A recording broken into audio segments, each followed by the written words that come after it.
Hi guys, welcome back to my YouTube channel Football with Priscilla. I am Priscilla, obviously. So hi guys, welcome back to my YouTube channel.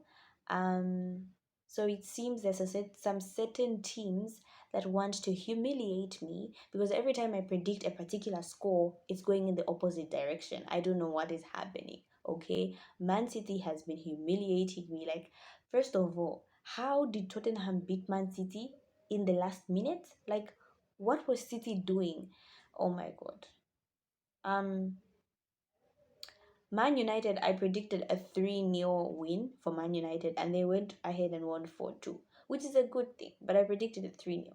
So I haven't had any of my predictions come true thanks to all these teams that keep on deciding to not allow my predictions to come true.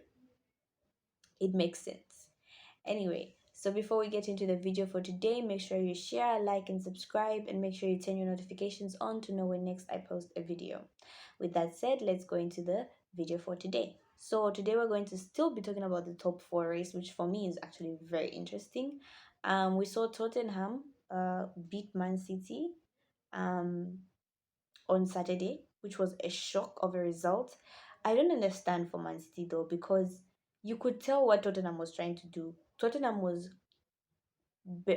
basically playing counter-attacking football. So that means that they were allowing Man City to come at them, and then once they break, they allow Son to run with the ball. Or once they have the ball, while they've drawn the Man City players in the Tottenham half, they'll get the ball and cross it to Son, and Son will do the rest. And Son is extremely fast and he's extremely intelligent. Like, he's got a good football IQ.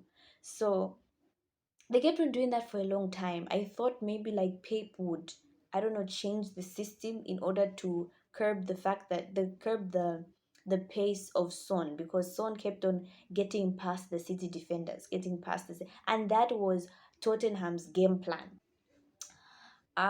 So Tottenham are not fully out of the top four race. If with this win it gives them morale to go and win the rest of the games, they can make it into top four.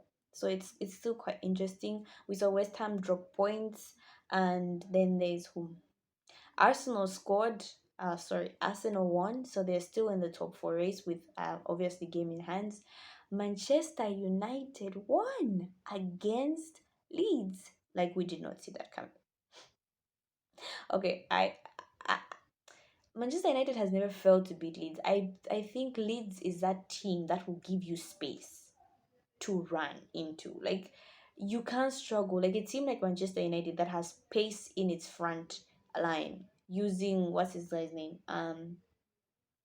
Jadon Sancho. It was easy for them to play through the midfield because Leeds leave a lot of space. Okay, when Leeds attack, they attack as a team. However, they leave their defense open, and so it's very easy to score. Like, Leeds concede too many goals because when they attack as a team, they all just go. Like, it's crazy. It was a very good game to watch.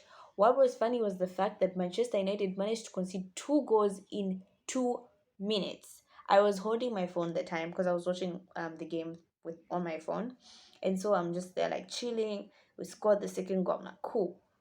Leeds scored the first goal. I'm like, okay, guys, calm down. Like, we're gonna do this. Like, calm down, Manchester United. Don't drop points. Calm down, get composed, and let's take a hold of this game. Because after the first half, when we immediately get into the second half, Leeds started pressing and coming at us. So I knew a goal was coming. And then, did I expect the second goal? No. Bruno was busy taking his time on the ball, and then, of course, Leeds scored. But that's not a good you don't want opposition teams to know that that they can easily come at Manchester United and score.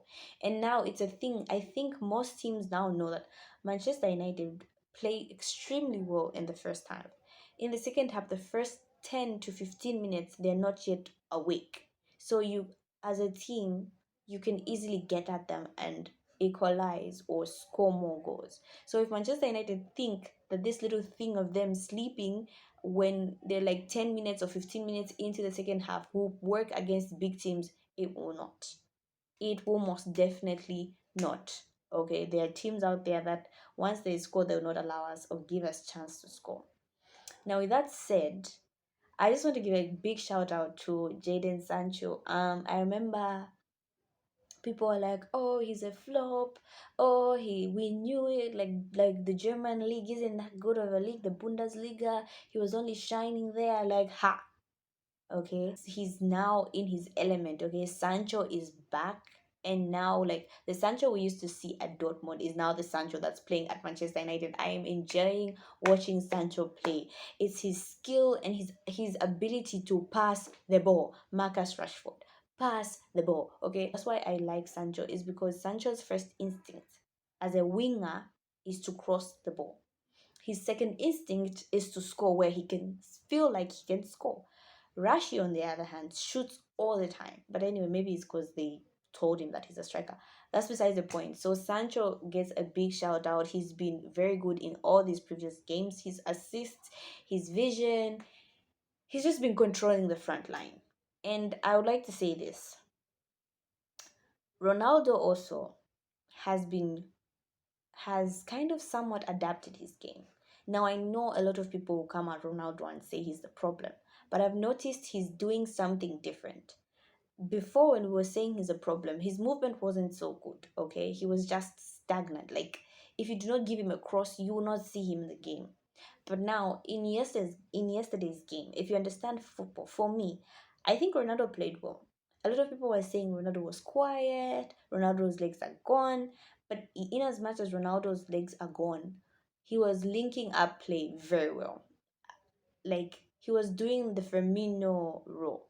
You know, Firmino is the number 9 at Liverpool, but he doesn't score as many goals as Salah and Mane. But he's able to link those two players up. Firmino is like the glue that keeps Mane and Salah together, and that's what Ronaldo was doing. He when he gets the ball, he like distributes it to Bruno or he distributes it to Sancho and then run forward. So his link up play yesterday was very good. I remember there's one goal that came as a result of his link up play. So yeah, I'm not a Ronaldo hater. When Ronaldo does well, which I think yesterday he was okay, I will give him credit, and I give him credit yesterday. He was linking up play very well. And for there were moments when he was selfish here and there, but that's Ronaldo, okay? He's built his career off being selfish and it's worked for him. He scored so many goals. But yesterday his link up play was very good. So yeah, I was impressed. I was impressed with the Manchester United pressing, the energy. I think we're now buying into, and we are all seeing what Ralph Ragnick is trying to do. So it's just a matter of patience. However, you can't be too patient because we have the Champions League, we have the Premier League top four race that we're trying to hold on to the fourth position. So we have to adapt quickly. So yeah, we need to not concede goals. The midfield is still our greatest weakness. McTominay is not a CDM for the life of me. Scott is not a CDM. If we do not get a CDM next season, then I don't know what will happen to us. Scott is not a CDM. I will always say this. A midfield three of Bruno Fernandes, Pogba, and Scott is very nerve-wracking for me because I feel like it's too open.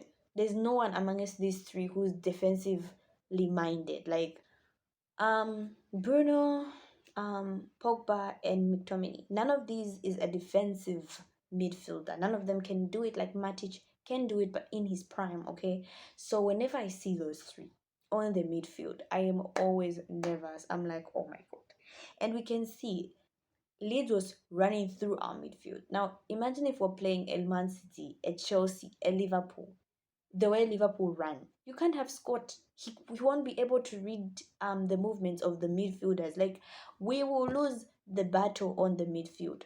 A game is won on the midfield. He who controls the midfield controls the game. So, if Manchester United don't sort out their midfield, yeah, we're in for a bumpy ride. But yeah, so Fred came in, scored a goal, and Elanga came in and scored a goal. So it was a good day for Manchester United. So as a Man United fan, I'm happy. I'm not going to be overhyped because I know Manchester United.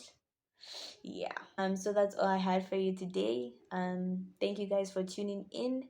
Make sure you share, like, and subscribe. And see you in the next video. Bye.